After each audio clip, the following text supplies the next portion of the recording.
A campaign rally to get young people out to vote in a referendum to change the constitution. It's an electoral promise made by President Alassane Ouattara to make fundamental changes in the way this country is governed to ensure lasting peace. In the last decade, there have been 2 civil wars here, both triggered by contested results of presidential elections. Sally's home was destroyed in 2011 during Ivory Coast's second civil war. Her brother and other family members were killed. Today, she sells fried bananas on the streets to survive.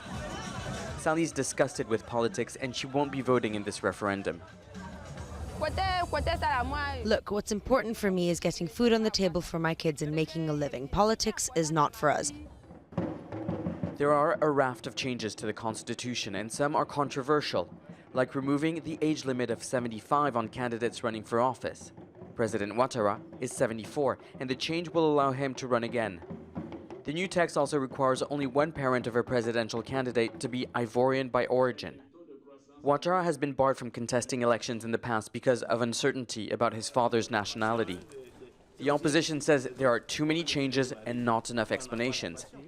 It's calling on people to boycott the vote.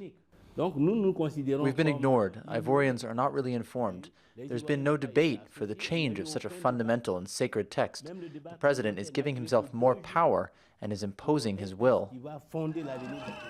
It took just 2 days of debates in Parliament for the text to be voted in. The ruling party says the new constitution is needed to create social cohesion. We want to build the new nation, because the problem in Africa is we don't respect the constitution because they are not very strong. We need in Africa a strong institution, not a strong person. After 2 weeks of campaigning, it's now for the people to decide. There's been a series of constitutional reforms and referendums in French-speaking West Africa and beyond. Heads of states asking people to take lasting decisions for their countries. Now, here in Ivory Coast, many are confused, not knowing exactly what they're voting for. Sally doesn't trust the political system.